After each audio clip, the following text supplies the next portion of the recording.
Halo, apa kabar? Selamat pagi. Senang sekali akhirnya ada saya Rio Oliver pagi hari ini di program Sehat Pagi di Jawa Post TV. Dan seperti biasa, semoga kabar Anda hari ini selalu sehat ya. Dan kami akan temani Anda dengan berbagai macam informasi yang menarik setiap harinya.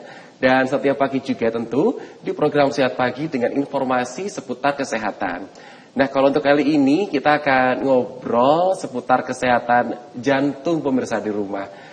Dan kalau kita bicara seputar masalah jantung yang sehat, tentu kita juga harus tahu dulu sebenarnya apa-apa aja sih penyakit yang biasanya itu menderita orang dengan penyakit jantung ya. Jadi ada jantung koroner, terus kemudian juga ada yang jantungnya itu iramanya tidak teratur. Atau juga bisa jadi orang-orang dengan penyakit resiko darah tinggi yang memang macam-macam ya faktornya. Itu juga bisa nanti berujung ke sakit jantung juga.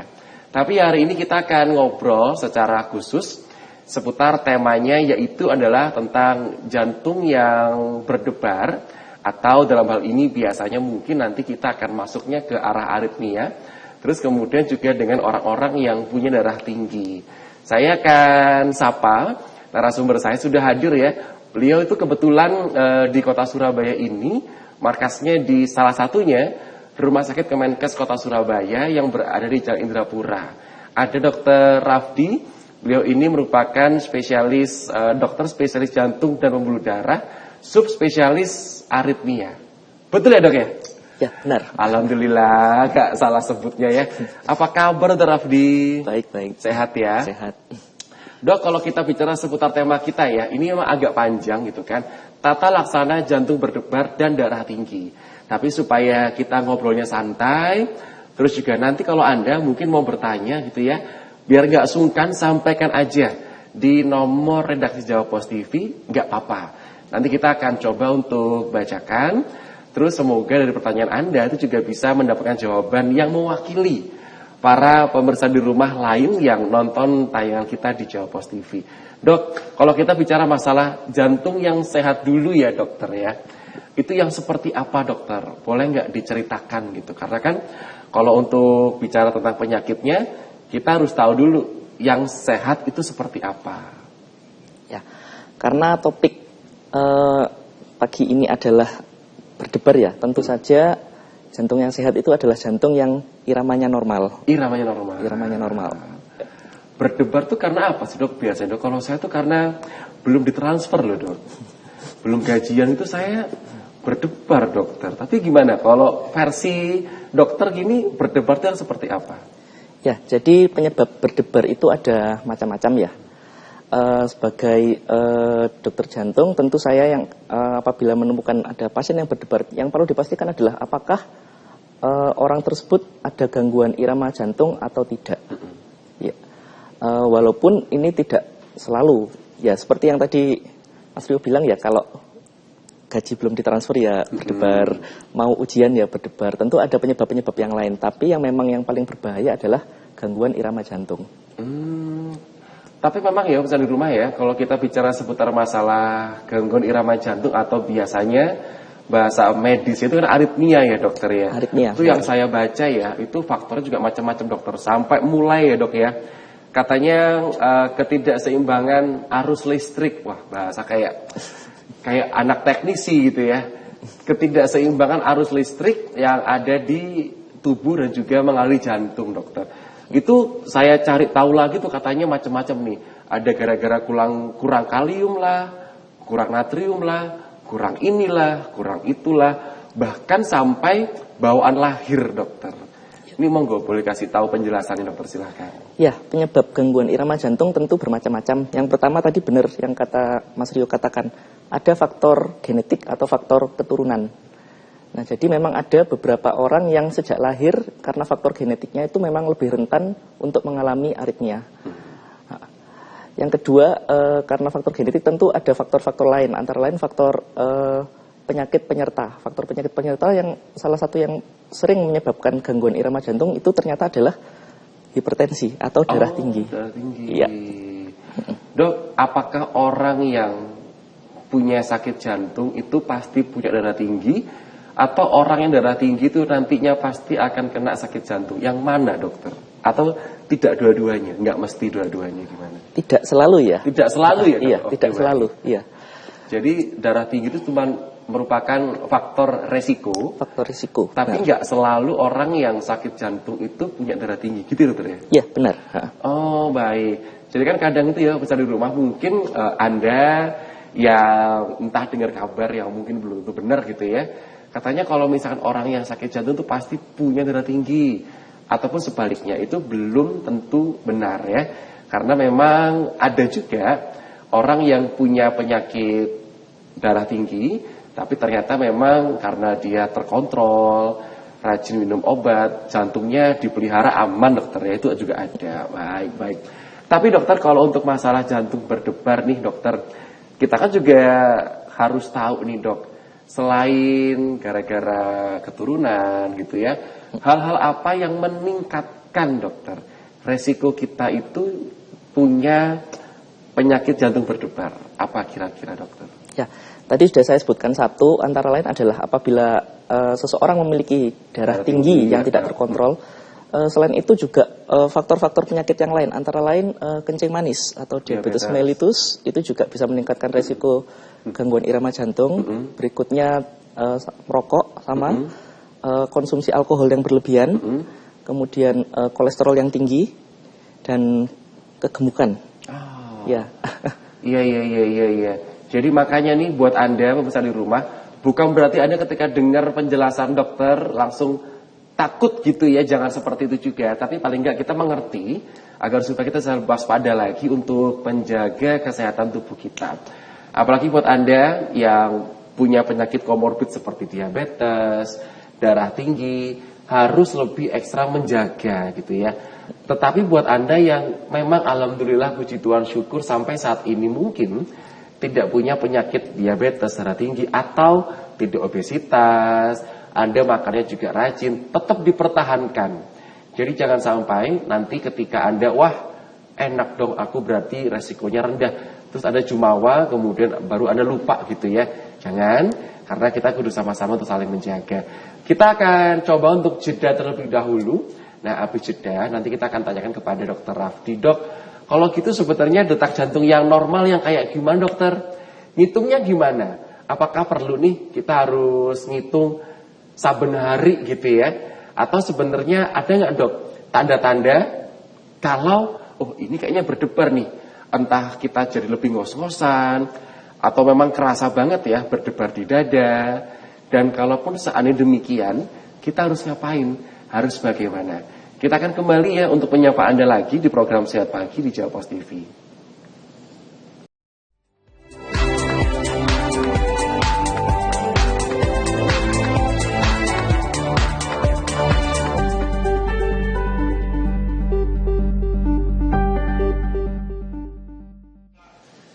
Kita kembali ya di program Sehat Pagi di Jawa Post TV, dan hari ini saya masih bersama dengan Dokter Rafdi. Kalau tadi di segmen yang awal kita udah diceritakan ya jantung yang sehat bagaimana, terus kemudian aritmia atau jantung yang berdebar itu seperti apa. Tapi tentu kita juga harus tahu gitu ya misalnya di rumah ya, kalau detak jantung yang dikatakan normal itu sebenarnya kita perlu nggak sih untuk mengetahui, atau kita perlu nggak untuk mengukur saben harinya? Atau beda nih antara usia sekian, terus usia sekian, terus kemudian yang saya dengar kalau memang orang itu rajin olahraga, katanya detak jantungnya itu tidak lebih banyak daripada orang-orang yang memang olahraganya itu mageran gitu.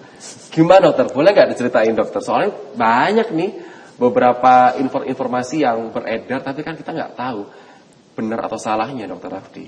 Ya, baik. Jadi detak jantung yang normal itu, yang satu kita harus menghitung jumlahnya, jumlah frekuensi detak jantung per menit. Normalnya pada waktu istirahat, saat duduk-duduk gini, lagi tidak takut, lagi tidak habis naik tangga, lagi istirahat, itu normalnya 60 sampai 100 kali per menit. Dan normalnya harusnya denyut jantungnya teratur. Percuma kalau 60 sampai 100 kali per menit tapi denyutnya nggak teratur. Jadi yang normal seperti itu. Jadi pokoknya itu intinya berarti kalau misalkan Anda belum nangkep perkataan Dokter Raffi ya, coba saya akan terjemahkan. Jadi ini gini, saat santai itu 60 sampai 100 ya dokter ya. Tapi yang paling penting itu iramanya. Kalau kayak musik nih, temponya. Jadi dek dek dek dek itu teratur dokter. Enggak yang dek dek pelan, diem, dek dek dek dek dek gitu. Enggak dok ya? Iya, itu nggak teratur berarti. Itu nggak teratur. Iya. Yang teratur tuh ya dek dek dek dek 60 sampai 100 tuh kalau lagi santai. Tapi kerasa nggak sih dokter kalau misalkan jantungnya itu berdebarnya lebih kencang, atau jantungnya itu berdebarnya lebih pelan, atau jantung itu berdebarnya nggak beraturan? Itu di kita, di tubuh kita, itu apa yang kita rasakan dokter? Ya, kalau jantung tidak berdebar terlalu cepat atau terlalu lambat atau tidak teratur, kadang-kadang memang kita bisa merasakan, kadang-kadang tidak. Ya, kalau kita merasakan, kebetulan kita merasakan, yang bisa kita rasakan antara lain adalah denyut kita terasa duk-duk-duk ya, seperti berdebar ya, seperti berdebar. Atau mungkin kalau denyutnya tidak teratur, seperti ada denyut yang hilang, seperti denyut jantung saya seperti ada yang hilang atau seperti ada yang meloncat, biasanya yang dirasakan seperti itu. Atau kalau yang misalnya denyut jantung kita terlalu lambat, yang biasanya dirasakan adalah mungkin kita mudah capek atau mungkin barangkali kadang-kadang bisa sampai pingsan. Iya, kalau terlalu lambat. Iya kan, ibarat kata tuh supply-nya itu kurang gitu ya dokter ya, jadi kurang mumpuni lah gitu ya, kayak mobil kalau pompa bensinnya itu tidak lancar kan mesinnya berebet ya, sama kayak manusia, jadi gampang capek akhirnya pingsan juga bisa gitu ya. Ini kita coba untuk ke pertanyaan pertama sambil kita jalan, nanti juga kita akan ngobrol seputar masalah darah tinggi juga ya hari ini ya. Nah pemirsa di rumah, ini juga ada pertanyaan yang mungkin mewakili Anda semua yang ada di layar kaca. Dok, ini ada Bapak Bambang nih tanya, beliau ini itu pasien dengan jantung koroner, itu udah pasang ring jantung dokter. Tapi memang nggak punya penyakit penyerta, itu tidak ada. Seperti darah tinggi, diabetes, gula itu nggak ada. Cuman yang mau ditanyakan, dengan kondisi yang sudah terkontrol baik ini, itu masih punya potensi kena aritmia nggak sih dokter? Atau jantung koroner sama aritmia itu dua hal yang berbeda, bagaimana? Ya, terima kasih Mas Rio. Jadi memang penyakit jantung koroner dan aritmia itu penyakit yang berbeda. Kalau penyakit jantung koroner itu ada penyumbatan di pembuluh darah jantung. Kalau aritmia itu biasanya kaitannya dengan listrik jantung. Jadi kalau suplai darah di pembuluh darah koroner itu kalau kita bilang mungkin seperti PDAM. Ya. Kalau suplai listrik seperti PLN. Jadi itu sesuatu yang berbeda. Tapi memang penyakit jantung koroner merupakan salah satu faktor risiko untuk terjadinya gangguan irama jantung. Oh, baik. Mungkin kalau pas seandainya kayak lagi serangan ya dokter ya, itu nanti iramanya kan kelihatan tuh di mesin EKG-nya kan memang kadang-kadang nggak beraturan gitu ya. Tapi itu sebenarnya merupakan dua hal yang berbeda. Makanya kalau koroner itu kan penyelesaiannya pasang stent atau ring. Kalau aritmia pakai alat pacu jantung ya dok biasanya. Itu gitu atau bagaimana? Ya, tergantung jenis aritmianya nanti. Kalau begitu tuh mau dijelaskan. Sebenarnya kalau kita bicara masalah aritmia, ada berapa jenis dokter? Dan apakah semuanya itu diselesaikan nanti dengan cara yang kayak kita ketahui dokter ya, itu kan pasang alat pacu jantung dokter. Oh iya, jadi secara umum gangguan irama jantung tadi saya sempat jelaskan ada dua, ada yang terlalu cepat, ada yang terlalu lambat. Kalau yang terlalu lambat, memang penyelesaiannya rata-rata memang biasanya dengan alat pacu jantung. Kalau yang terlalu cepat, itu bisa kita berikan obat-obatan atau kita lakukan yang namanya ablasi di jantungnya. Ablasi itu seperti seperti disolder gitu jantungnya. Ya. Kayak di solder supaya listriknya stabil gitu ya dokter? Ya, listrik yang nggak normal supaya hilang. Baik. Jadi tidak semua misalnya di rumah, kalau kita bicara seputar masalah irama jantung yang memang tidak teratur, itu nanti akan berujung ke entah yang mana, tergantung kasus per kasusnya ya dokter ya. Nanti akan coba untuk dilihat terlebih dahulu. Dok, tapi usia pengaruh nggak dokter? Kalau usia senior gitu, itu memang cenderung detak jantungnya tidak lebih cepat daripada usia-usia yang dar-der-dor kayak saya gini gitu ya. Atau ada yang bilang nih dokter, kayak pelari-pelari itu ya, pelari-pelari yang mau ikut maraton itu memang irama jantungnya itu ini dok, karena udah kebanyakan olahraga lari ya dan yang lainnya itu susah buat cepatnya itu benar nggak sih dokter? Monggo silakan.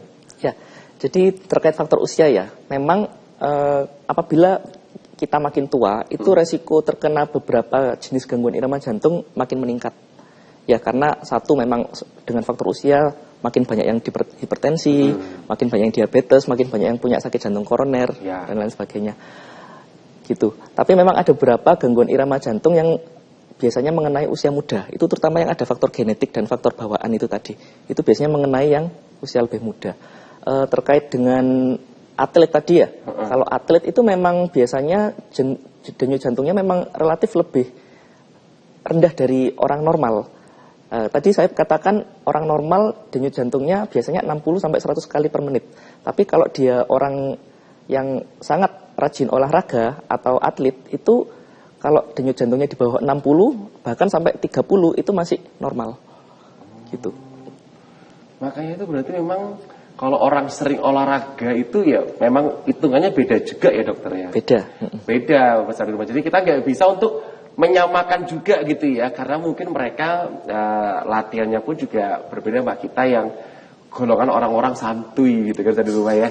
Tapi dokter, ini sebelum kita jeda ya dokter ya, resiko dokter kalau seandainya yang namanya aritmia ini itu kan kadang-kadang itu diketahuinya itu kan belakangan dokter.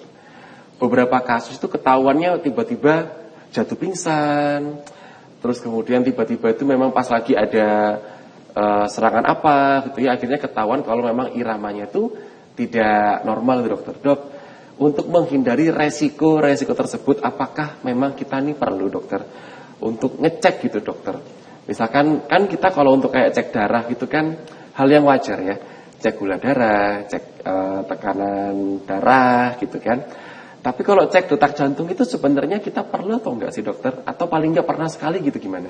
Ya, biasanya dalam medical check up salah satu yang rutin kita lakukan itu adalah perekaman EKG atau elektrokardiografi. Itu salah satunya juga untuk melihat irama jantung kita bagaimana. Nah, tapi kalau EKG itu kan mungkin kita harus ke rumah sakit atau ke lab ya. Sebenarnya yang dapat kita lakukan, yang kita lakukan mandiri di rumah itu adalah meraba nadi sendiri. Jadi kita raba nadi sendiri kita di pergelangan tangan kita dan kita merasakan denyut nadi kita itu apakah teratur atau tidak, ataukah terlalu cepat atau terlalu lambat. Itu bisa kita lakukan kapanpun. Jadi memang kalau misalkan memang pengen ngecek sendiri itu bisa lakukan kapanpun. Atau kalau Anda punya budget lebih kan ada alat ini ya dok ya, smartwatch. Alat smartwatch gitu. Itu kalau punya budget ya kan. Tapi memang terkadang itu ya kita harus tahu ya. Tadi kan kadang-kadang itu bagi orang awam mungkin belum pada paham ya dokter ya, apa yang dinamakan aritmia, terus kemudian apa yang harus kita lakukan untuk pengecekannya. Tapi semoga dengan adanya program kali ini, dengan tema saat ini, itu paling nggak Anda bisa lebih mengerti gitu kan, lebih paham dan lebih aware seputar masalah kesehatan jantung Anda. Kita akan coba untuk jeda dulu ya. Kita akan kembali ke segmen yang ketiga. Kita masih akan ngobrol di program Sehat Pagi di Jawa Pos TV.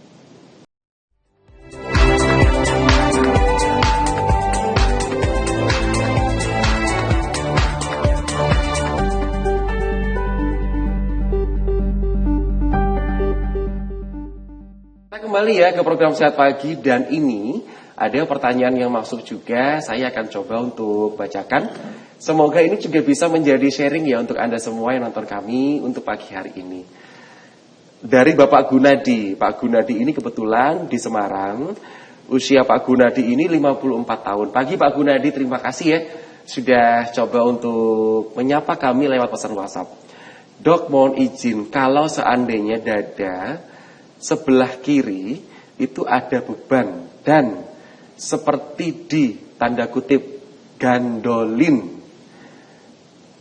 Sudah cek ke dokter, katanya tidak apa-apa.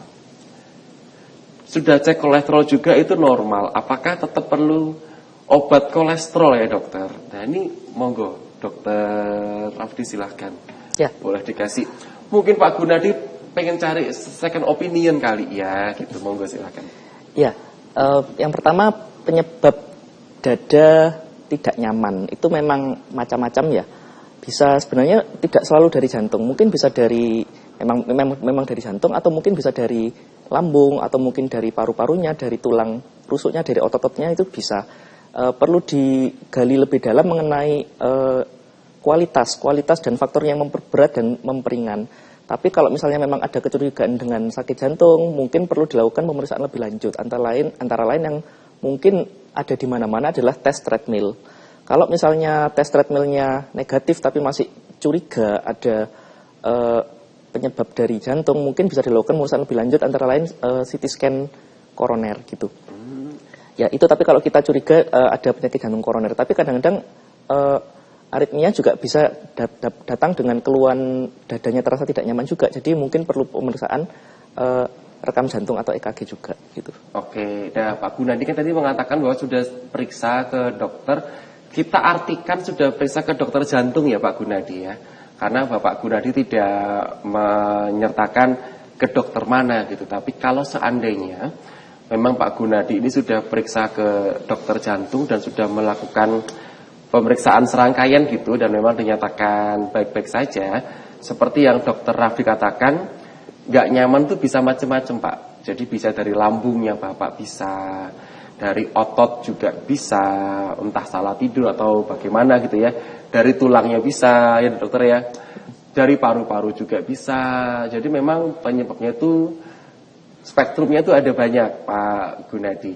Tapi kalau seandainya Pak Gunadi periksanya cuma hanya ke dokter umum, mungkin bisa untuk periksa ke dokter jantung dulu ya Pak Gunadi ya. Terus obat, bentar, pertanyaannya tadi saya agak skip nih. Dok, kalau kolesterolnya normal, apa tetap perlu obat kolesterol ya? Ini beliaunya sebutnya merek nih dok, soalnya jadi saya nggak sebutin di layar kaca gitu ya. Tapi ini kan juga mungkin tuh kayak kebiasaan gini ya. Misalkan kita tuh kan kadang-kadang kalau pengen makan dokter, minum obat kolesterol. Kan ya nggak sih dok gitu kan. Jangan kadang-kadang kan, duh minum ini aja sudah gitu untuk pencegahan misalkan nih gitu. Tapi kalau dokter sendiri bagaimana? Kalau kolesterolnya normal, apakah perlu obat kolesterol? Ya, jadi mengenai kolesterol ya, itu perlu dikonfirmasi lagi. Pak Gunadi ini periksa kolesterol apa ya? Kadang apakah yang di stick itu, kalau yang di stick itu biasanya kolesterol total saja, ataukah kolesterol lengkap yang di lab yang ada LDL, trigliserida, HDL itu. Nah sebenarnya target utama kita itu adalah mengobati atau menurunkan LDL-nya atau kolesterol jahatnya. Jadi ini perlu dikonfirmasi lagi, yang dikatakan normal itu kolesterol totalnya atau LDL-nya. Dan target untuk target LDL-nya berapa itu sebenarnya tergantung dari penyakitnya Pak Gunadi. Jadi misalnya kalau orang-orang normal saja, memang biasanya kalau di laboratorium itu ada tulisan kurang dari 100 gitu dikatakan normal. Tapi itu berbeda kasus kalau pada pasien dengan riwayat penyakit jantung koroner misalnya, atau pasien dengan riwayat stroke, riwayat kencing manis, itu kita perlu menurunkan kolesterol LDL itu hingga dengan target yang lebih rendah lagi, misalnya kurang dari 55 gitu. Jadi itu kolesterol yang mana gitu ya dokter ya? Konfirmasi dulu. Dikonfirmasi dulu, tapi memang untuk perkara minum obat tersebut memang harus kudu konsultasi ke dokter dulu ya. Tidak boleh kita langsung asal untuk minum gitu ya. Oh, tapi yang jelas nih ya, pokoknya kalau kita bicara masalah obat, oh saya minum ini ya untuk pencegahan misalkan, tetap kita nggak boleh dokter ya, harus konsultasi dulu ke dokter. Kalau seandainya dokter itu memang menyatakan minum, ya berarti memang itu ada alasan sendiri gitu ya. Kalau dokternya nanti mengatakan oh tidak perlu, ya memang yang lebih mengerti kan dokter bukan kita. Jadi untuk Pak Gunadi, untuk masalah hasilnya berapa, terus kemudian apakah minum atau tidak, konsultasikan aja ke dokter ya Pak ya. Kalau dalam hal itu berarti dokternya spesialis jantung ya? Bisa ke dokter jantung atau dokter penyakit dalam. Oke, bisa ke dokter penyakit dalam atau dokter spesialis jantung Pak Gunadi, monggo silahkan aja. Dok, tapi kalau misalkan seandainya nih, dokter ya, kan yang namanya kasus aritmia ini sebelum kita menuju ke darah tinggi. Apa yang membuat orang-orang itu mungkin ini, dokter, tadi sempat keputus soalnya, telat ketahuannya, dokter, masalah aritmia. Apa, dokter, biasanya? Ya. Jadi memang kadang-kadang orang datang ke kita itu memang agak terlambat ya. Salah satunya kenapa? Tadi saya bilang aritmia itu kadang-kadang ada gejala, kadang-kadang tidak ada gejala. Terus tadi itu juga bilang di alat EKG pun kadang nggak kelihatan, kadang nggak gitu ya, dokter ya? Iya, benar. Jadi repotnya aritmia itu kadang-kadang ada aritmia itu yang hilang timbul. Kalau lagi nggak muncul di rekam jantung ya normal. Jadi makanya kadang-kadang bilang, loh ini rekam jantungnya normal tapi kok ada keluhan berdebar ya gitu. Itu yang sering menyebabkan ketemunya terlambat gitu. Dan kadang-kadang memang pasiennya juga orangnya tidak merasa bahwa detak jantungnya tidak teratur gitu. Oke, itu sih makanya kendalanya demikian ya. Nah, untuk misalkan orang-orang dengan aritmia, dokter, itu untuk pengecekannya, memastikannya itu dengan cara bagaimana kalau begitu, dokter, biasanya? Ya, kalau memang ketika pemirsa datang ke dokter ya, dan pada saat itu sedang berdebar, mungkin bisa dilakukan pemeriksaan rekam jantung pada saat itu juga. Namun apabila misalnya berdebarnya kemarin, tapi waktu datang ke dokter tidak berdebar, mungkin dokter bisa menjadwalkan pemeriksaan lebih lanjut. Yang namanya adalah Holter monitoring. Itu adalah rekam jantung yang bisa 24 jam atau bahkan lebih. Jadi itu terutama misalnya nih Mas Rio berdebarnya 2 hari sekali.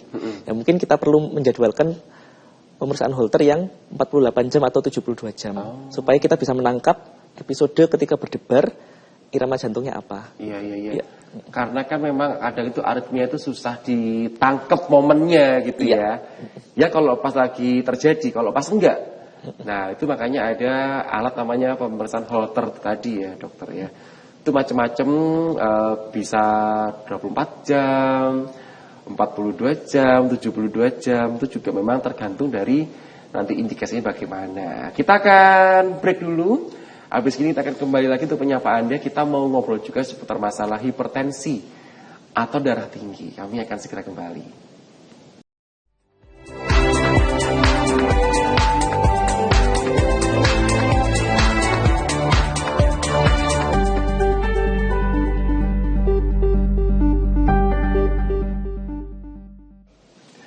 Terima kasih ya Anda masih bersama kami di program Sehat Pagi. Tapi kita juga nggak boleh lupa nih untuk ngebahas seputar masalah hipertensi atau darah tinggi. Ini merupakan sebuah penyakit yang bisa dibilang banyak peminatnya ya. Jadi orang-orang senior tuh biasanya tuh memang punya penyakit tersebut, darah tinggi. Tapi kalau yang saya tahu, semakin kesini itu usia-usia yang kena darah tinggi itu nggak senior loh. Tapi semakin bergeser ke arah yang muda-muda. Nah jadi makanya buat Anda saat ini juga nggak boleh untuk jumawa ya.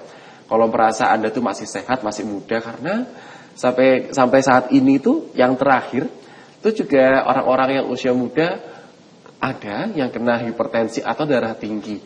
Kalau kita ngobrol seputar darah tinggi, dokter, itu kenapa kok bisa terjadi hipertensi, dokter? Ya baik.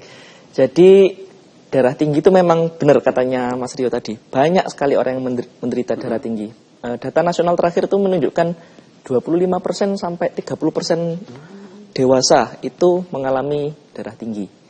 Nah, ini paradoks di dunia kedokteran ya. Penyakit yang begitu banyak, penyebabnya tidak diketahui. 90% hipertensi penyebabnya tidak diketahui apa.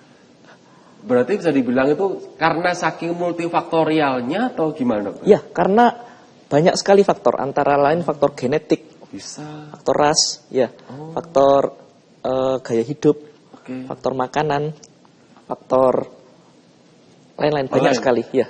Oh, jadi karena saking banyaknya faktor yang bisa mempengaruhi kena darah tinggi itu bahkan sampai akhirnya itu tidak diketahui secara pastinya gitu, dokter ya. Iya. Kalau saat ini, dokter, itu usia-usia muda itu benar, dokter. Kalau dulu kan usia senior, kalau semakin sekarang apakah semakin bergeser? Oh enggak kok, Mas Rio, tetap tetap usia senior tuh memegang gitu. Gimana dokter? Ya, memang salah satu faktor resiko dari tekanan darah tinggi atau hipertensi itu adalah usia.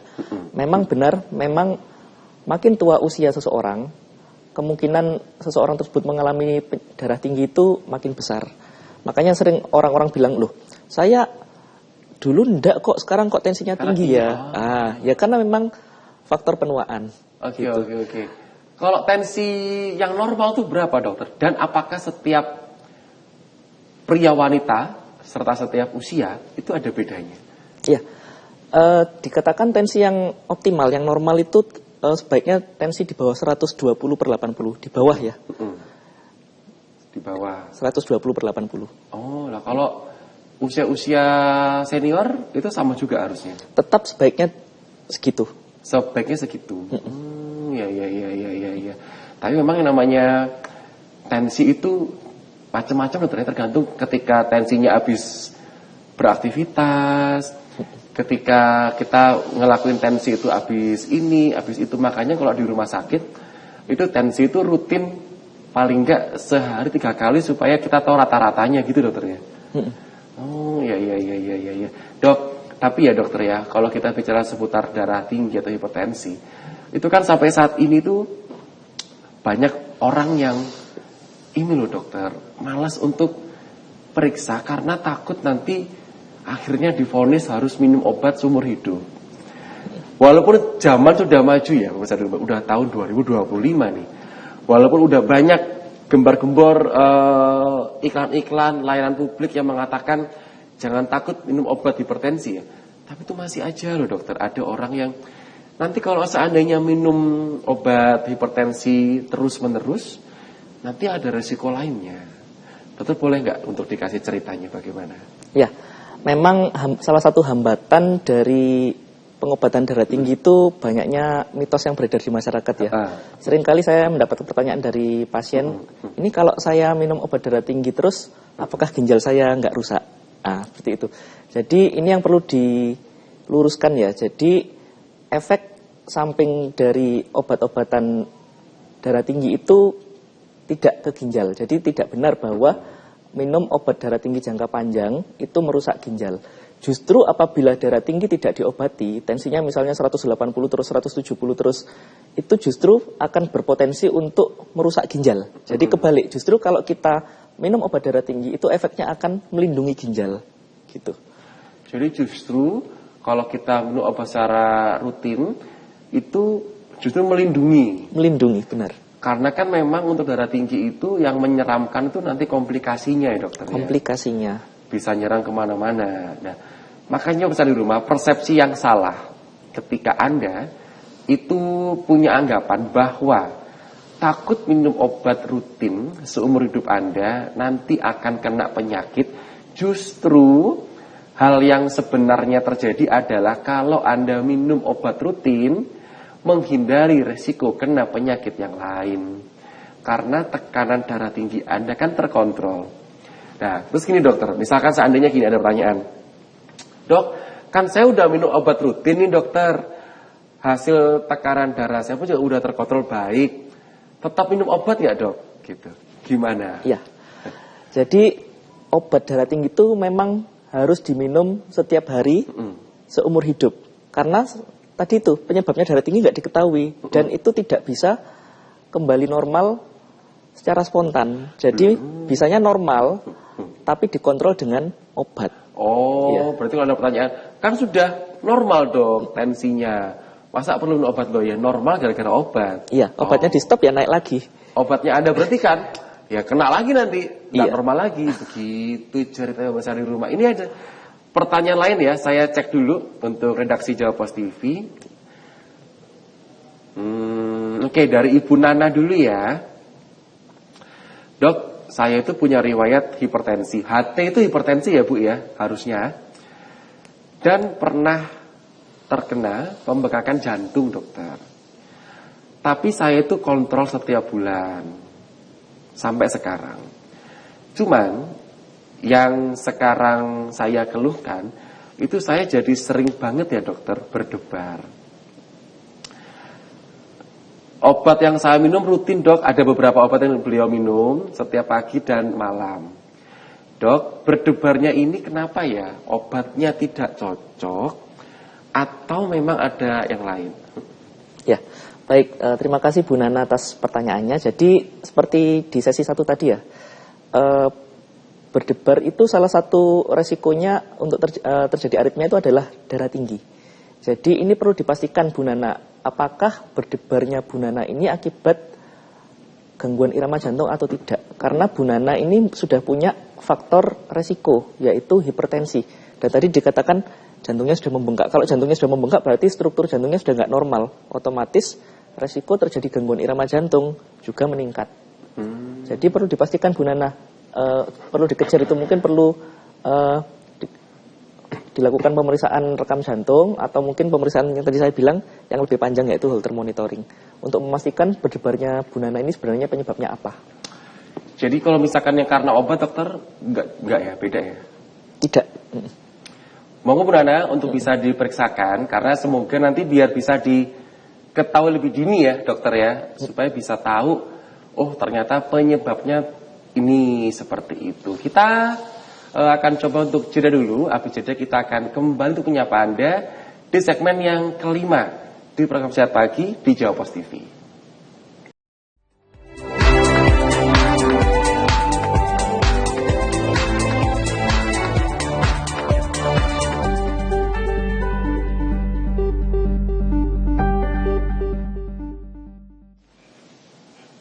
Kita masih dengan Sehat Pagi yang sudah Jawa Post TV dan juga masih ngobrol bersama dengan Dr. Rafdi. Kita ngebahas seputar masalah darah tinggi. Dok, apa yang menjadi komplikasi paling sering untuk pasien-pasien yang memang tidak terkontrol, dokter? Yang paling sering itu mungkin ada 3 organ. Yang satu otak, jadi stroke biasanya. Yang kedua ke jantung, bisa jadi sakit jantung koroner, bisa jadi gagal jantung, dan bisa jadi gangguan irama jantung. Dan yang berikutnya mungkin ke ginjal, bisa jadi penyakit ginjal kronis, bahkan hingga sampai cuci darah. Oke, jadi memang kalau kita bicara seputar masalah hipertensi itu yang kita harus waspada itu resiko kalau nggak terkontrol, dokter ya. Benar. Jadi kalau misalkan memang nyerangnya ke otak jadinya stroke, kalau nyerangnya ke jantung bisa kena jantung koroner atau aritmia tadi itu, tapi juga bisa nyerangnya ke ginjal pemirsa di rumah. Tapi dokter, apa sih dok tipsnya untuk orang-orang dengan penyakit aritmia dan juga dengan penyakit hipertensi supaya mereka itu tetap bisa punya hidup yang berkualitas, tetap bisa punya hidup itu yang menyenangkan, yang happy gitu dok? Apa kira-kira dokter? Ya, yang pertama memang walaupun tadi memang darah tinggi itu penyebabnya nggak jelas, tapi darah tinggi itu sesuatu yang bisa kita kontrol, antara lain dengan perubahan gaya hidup, turunkan berat badan, olahraga teratur, dan obatnya jangan lupa diminum setiap hari. Tuh. Ya, kalau misalnya semuanya itu terkontrol, kita dapat mencegah terjadinya stroke, mencegah terjadinya serangan jantung, mencegah terjadinya gagal ginjal, sehingga harapannya kualitas hidupnya membaik. Sama dengan yang aritmia dokter ya, tetap juga harus obatnya diminum kalau misalkan sesuai dengan saran dokternya, tetap positif, tetap aktif, itu juga hampir sama sebenarnya dokter ya? Ya, kurang lebih sama. Oke, karena kan memang kalau seandainya ini banyak pasien yang udah divonis demikian, terus stres, terus kemudian mengurung diri apa gitu, malah nanti jadinya gak karu-karuan ya dokter ya. Dok, tapi angka harapan hidup dokter untuk saat ini di tahun 2025, kemajuan tenaga medis semakin baik, obat semakin baik, itu bagaimana dokter angka harapan dan kualitas hidup untuk orang-orang dengan hipertensi serta aritmia ini tadi? Ya, untuk hipertensi kalau misalnya kita bisa mencegah terjadinya komplikasi dalam artian tensinya terkontrol, saya rasa angka harapan hidupnya tetap panjang seperti orang pada sama umumnya. kayak orang pada umumnya? Iya, selama terkontrol dengan baik. Ya. Aritmia juga demikian?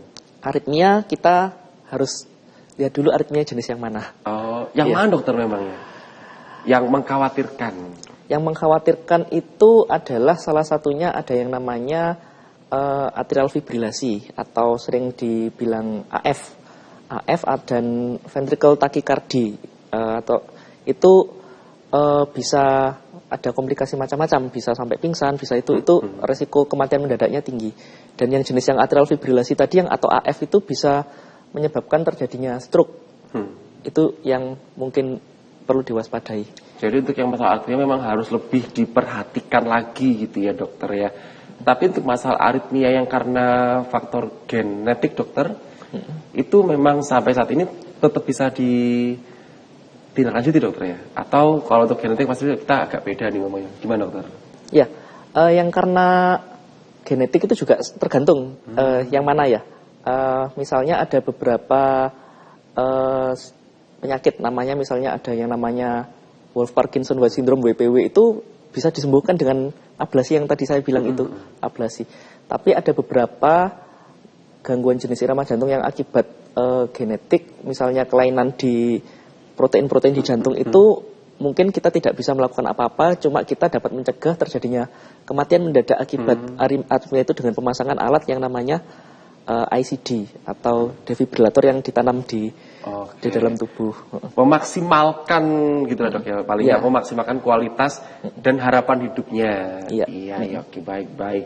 Tapi ya pemirsa di rumah, walaupun tadi sudah diketahui sakitnya apa, dokter juga sudah menjelaskan bagaimana cara untuk minum obatnya harus rutin, terus tata laksananya seperti apa. Yang paling penting itu pemirsa di rumah Anda tidak boleh untuk punya kecemasan yang berlebih, karena kecemasan pun juga berpengaruh dokter ya terhadap terutama orang-orang yang punya aritmia itu kayaknya kalau kita cemas berlebihan tuh nanti malah ngaruh juga nggak sih dok? Bener nggak sih?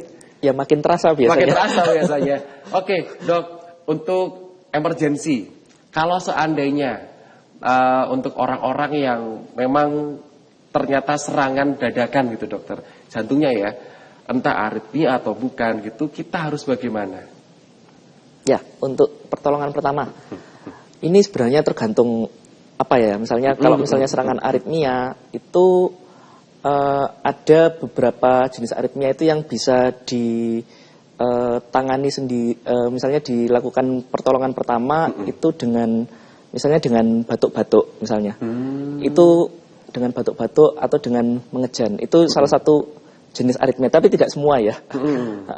Dan kalau misalnya tetap berdebar, misalnya tetap lama, bahkan misalnya sampai terasa mau pingsan, sebaiknya tetap ke UGD supaya dilakukan penanganan lebih lanjut. Tapi ini yang sering disalahartikan sama masyarakat ya. Padahal pasiennya itu bukan aritmia, padahal serangan jantung, tapi malah berusaha mengejan, berusaha batuk-batuk. Itu beda. Itu kalau sakit jantung koroner penanganan pertamanya beda. Iya. Jadi kadang-kadang itu kan memang orang awam itu karena tidak tahu info yang benar seperti apa, jadi makanya terkadang penanganannya pun juga tidak pas gitu ya dokter ya. Kita akan break dulu, kita akan masuk ke segmen terakhir di program Sehat Pagi. Habis gini kita akan kembali lagi untuk menyapa Anda.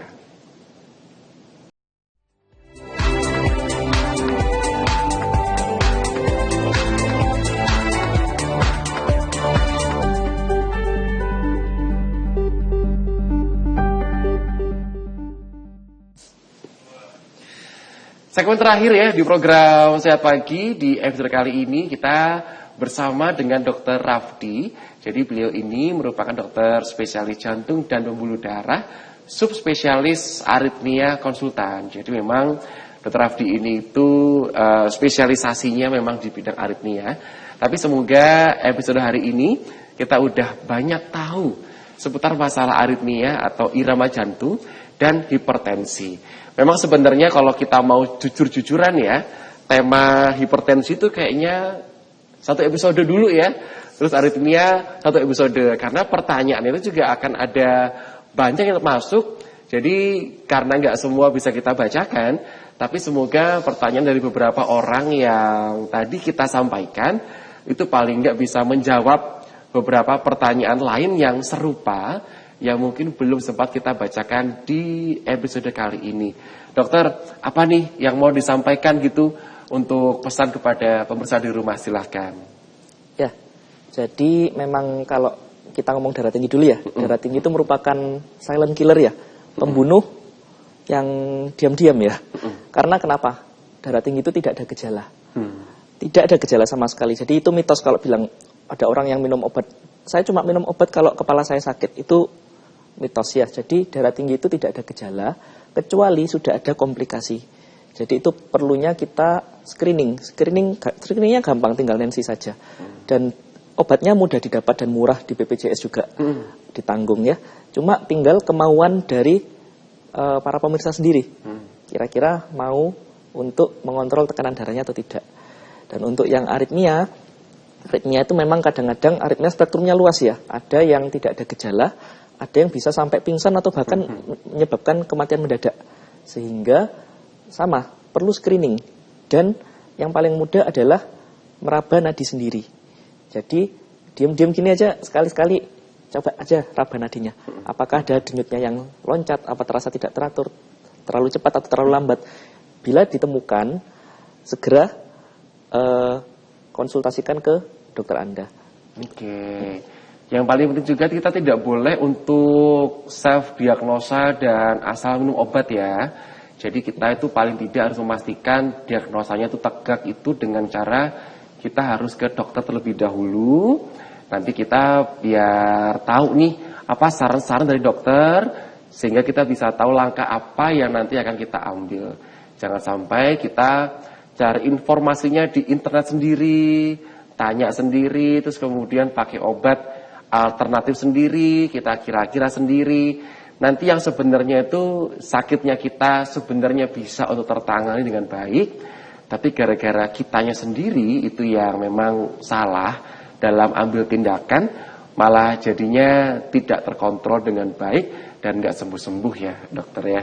Jadi itu pemirsa di rumah, semoga membantu episode untuk pagi hari ini. Dokter Rafdi ini sehari-hari memang beliau saat ini itu bertugas di Rumah Sakit Kemenkes di Kota Surabaya Indrapura.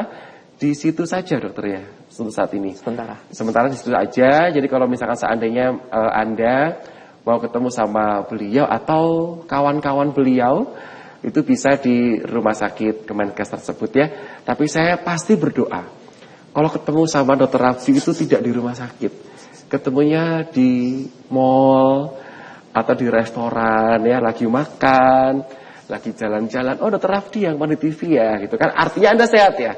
Tapi kalaupun seandainya memang Anda ketemunya di rumah sakit, di tempat praktek, ya semoga Anda cepat sembuh dan semoga cepat pulih kembali. Makasih dokter udah hadir ya. Pagi hari ini, pagi-pagi udah datang nyempetin ke studio Jawa Post TV, dan juga semoga Anda yang sudah nonton kami itu mendapatkan informasi yang baik untuk diri Anda atau orang di sekitar Anda. Ketemu lagi di episode berikutnya dengan narasumber serta tema yang berbeda. Saya Rio Oliver pamit. Terima kasih, selamat pagi dan selamat melanjutkan aktivitas Anda. Sampai jumpa.